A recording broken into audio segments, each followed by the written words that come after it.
मेरे सारे पाठकों को प्यार भरा नमस्कार। ससुराल में सास और मायके में भाभी जल्दी अपने क्यों नहीं बन पाते? आप सोच नहीं सकते। माँ की 70वीं सालगिरह के बारे में सोचकर ही मैं कितनी आनंदित हो उठती हूँ। माँ के इतने लंबे सफ़र के बारे में सोचकर खुद को हौसला देती और पूछती हूँ कि क्या मैं उनकी तरह बन पाऊँगी? क्या मैं अपने बच्चों को उसके जैसे संस्कार दे पाऊँगी? आप क्या कहते हैं? हमें इस अवसर पर क्या करना चाहिए? निधि अपने पति मानव से कहती है। मानव बोले, तुम्हारी माँ है, तुम्हें अच्छे से मालूम होगा कि उन्हें क्या पसंद है और क्या नहीं। मेरी तरफ से कोई बंदिश नहीं है, तुम जो चाहो कर सकती हो। इस उम्र में उन्हें बच्चों से कुछ पल की खुशियाँ मिल जाए, इससे ज़्यादा और कोई क्या चाहेगा? बाकी तुम्हारी मर्जी। इतना कहकर मानव वापस ऑफिस चले गए। इधर निधि माँ की सालगिरह की प्लानिंग करने लगी। मानव के जाते ही निधि की सास ललिता जी आईं और बोली, क्या बात है बहू, बहुत खुश दिख रही हो। जब निधि ने अपने मन की बात बताई तो ललिता जी बोली, अपनी माँ का जन्मदिन, अपने भतीजे का जन्मदिन तुम्हें सब याद रहता है। ससुराल के रिश्तों के बारे में भी कभी सोच लिया करो। मायके वाले तो 20-25 साल करके लड़की को विदा कर देते हैं, उसके बाद वो ससुराल वालों की हो जाती है। शायद तुम भूल रही हो।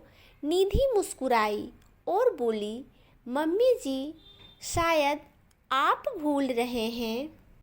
जहाँ मैं आज हूँ वहाँ कल आप थीं। क्या आप विदाई के बाद माँ से लड़की का रिश्ता टूट जाता है?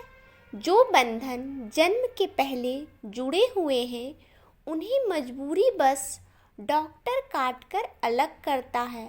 उन रिश्तों को लोग कैसे भूल सकते हैं? खैर, इसमें आपकी कोई गलती नहीं। ससुराल में सास और मायके में भाभी अपने होते हैं, पर थोड़ा वक्त लगता है। इतना कहकर निधि मुस्कुराते हुए वहाँ से चली गई। निधि ने माँ सुशीला जी को फ़ोन किया। माँ, आपको याद है अगले महीने क्या है? माँ बोली, ऐसा क्या है? वो हंसने लगी और बोली, माँ, आप भूल रही हैं या मुझे बना रही हैं? आप 70 साल की हो जाएंगी, पर लगता नहीं है। माँ बोली, बेटा, तेरी माँ अब बूढ़ी हो गई है, मेरी तबीयत भी अब ठीक नहीं रहती। अब तो मैं चीज़ों को भी भूलने लगी हूँ और इन सब बातों को मैं कब भूल गई हूँ। निधि बोली, कोई बात नहीं, अब हम आपके जन्मदिन को धूमधाम से मनाएंगे और सब मिलकर उसे सेलिब्रेट भी करेंगे। सुशीला जी बोली, बेटा, क्यों परेशान होती हो? तुम अपनी भाभी के स्वभाव को तो जानती हो और मेरी ऐसी हालत नहीं कि मैं कहीं जा सकूं। रहने दो। क्यों इन बातों में अपना वक्त और पैसा खर्च करती है? बेटी भी अब अनुभवी हो चुकी थी, क्योंकि वो भी बड़े परिवार के बीच में रहती थी। वो बोली, माँ, मैं सबके स्वभाव को जानती हूँ, परंतु इसका मतलब ये तो नहीं कि आप खुशियों को मनाना भी भूल जाएं। उन्हें आने तो दो अपने दरवाजे तक। बात की बात में देखेंगे, आप चिंता मत करो। निधि की उत्सुकता और खुशी को देखकर माँ कुछ नहीं बोली और बात करके उसने फ़ोन रख दिया। कुछ रोज बाद निधि ने अपने अपने भाई अजय को फ़ोन किया। भैया बिजी तो नहीं हो? भाई बोला, नहीं छोटी, तेरे लिए क्यों बिजी रहूँगा, बोलना। वो बोली, अगले महीने का उत्सव याद है ना? वो बोला, क्या है अगले महीने? निधि बोली, ये गलत बात है। हम लोग अपनी सारी खुशियों की तारीख याद रखते हैं और माँ बाप की खुशियों की तारीख को भूल जाते हैं।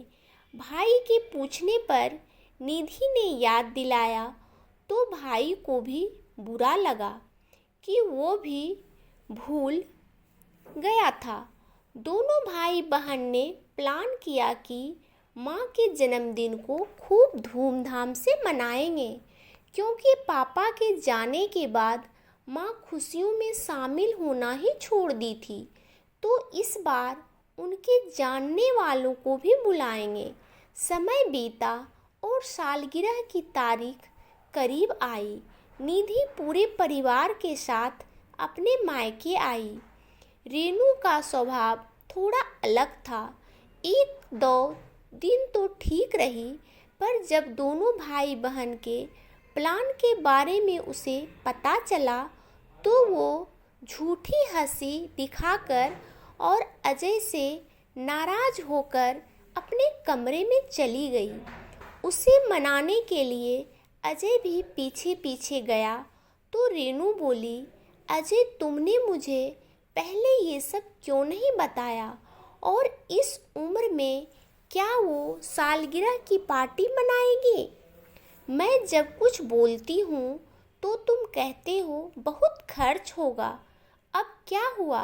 अजय बोला, धीरे बात करो, ये सारी प्लानिंग निधि की है। मैं कितना खर्च करना चाहता था, पर उसने मुझे कुछ भी नहीं करने दिया। मुझे खुद पर शर्म आ रही है कि मैं इतना पैसा कमाता हूँ, परंतु उन पैसों से अपनी माँ की खुशियों को भी नहीं खरीद पाता हूँ।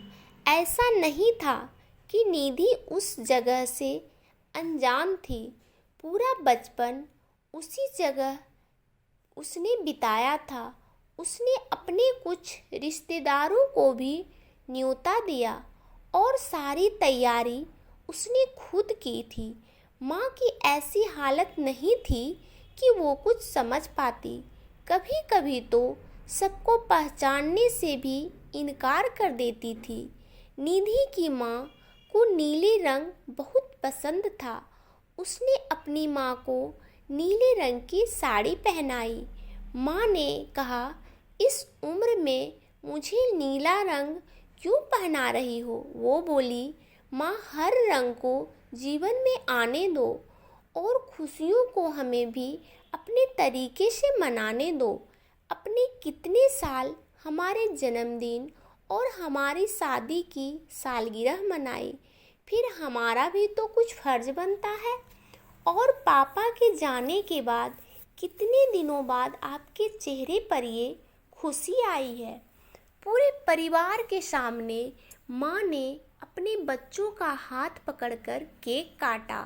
तालियां की गूंज से माँ के चेहरे पर जो खुशी थी, उसे बेटी अपनी आँखों में समेट लेना चाहती थी। जहाँ सभी लोग खुशियाँ मना रहे थे, वहीं रेनू अजय से बोली, इतना आडंबर दिखाने की क्या ज़रूरत थी? क्या इनकी उम्र है ये सब करने की? अपनी माँ को तो देखो, नीली साड़ी में खुद को क्या नई नवेली दुल्हन समझ रही है। मुझे तो शर्म आ रही है। पता नहीं तुम्हें कैसा लग रहा है?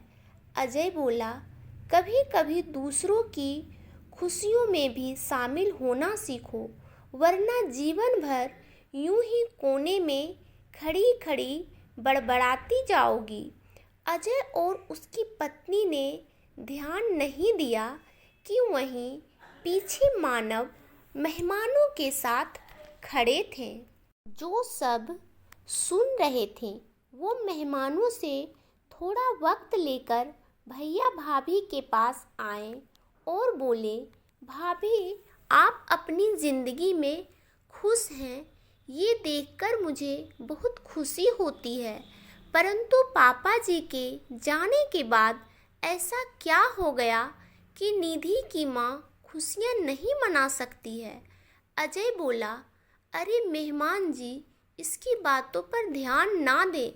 इसी कारण से तो ये अपनी खुशियों को भी जी नहीं पाती है। रेनू बोली, अगर आप भी यही सोचते हैं तो मैं यहाँ क्या कर रही हूँ और आप मुझे यहाँ बेइज्जत करने के लिए लाए हैं? तो मुझे इन खुशियों में शामिल नहीं होना है। और वो जाने लगी। तभी सुशीला जी वहाँ आईं। सभी मेहमानों से मिलाते हुए सुशीला जी बोली, देख बहू, ये सब तुमसे मिलने आए हैं। आज मैं अगर ठीक ठाक और खुश हूँ तो मेरी बहू की बदौलत से हूँ। आज मुझे इतनी खुशी मिली है तो तुम बच्चों की वजह से। मेरा आशीर्वाद है कि तुम भी अपनी 100वीं सालगिरह मनाओ।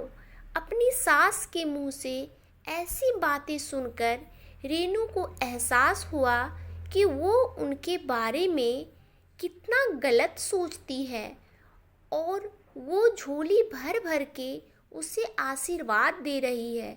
निधि मुस्कुरा रही थी क्योंकि अपनी माँ की समझदारी पर उसे पल भर का भी संदेह नहीं था। माँ जानती थी कि बिगड़े हुए माहौल को कैसे संभाला जाता है। आखिर इतने दिनों का अनुभव जो था। निधि को देखकर सुशीला जी मुस्कुराईं तो निधि उनके पास आकर बोली, माँ, क्या आपके जैसा अनुभवी कभी मैं भी हो पाऊंगी? सुशीला जी बोली, बेटा, तुम अपना कदम उस ओर बहुत पहले बढ़ा चुकी हो। बस यही समझदारी तुम्हारी भाभी में भी आ जाए तो मैं अपना अंतिम समय काट लूँगी। माँ को कुछ पल की खुशियाँ देकर और सदा अपने होने का एहसास दिलाकर और कुछ रिश्तों को सुधार कर उन दबे हुए एहसासों को जगाकर निधि वापस अपने घर चली गई। अगले ही महीने निधि की सास की शादी की सालगिरह थी तो बड़ी धूमधाम से सालगिरह मनाई। अपनेपन का वही एहसास और खुशियों से बड़ा उपहार उसने अपनी सास को तोहफे में दिया जो अपनी माँ को दिया था। दोस्तों, ससुराल में सास और मायके में भाभी, इन्हें अपना बनाने में थोड़ा वक्त लगता है, पर जहाँ कोशिश होती है वहीं तो कामयाबी मिलती है। तो दोस्तों, मेरी ये कहानी आपको कैसी लगी हमें कमेंट करके ज़रूर बताएं। कहानी अच्छी लगी हो इसे लाइक करें और इस कहानी को शेयर करना ना भूलें। इस चैनल को सब्सक्राइब करें और आप सब खुश रहें, मस्त रहें, यही भगवान से प्रार्थना है। धन्यवाद दोस्तों।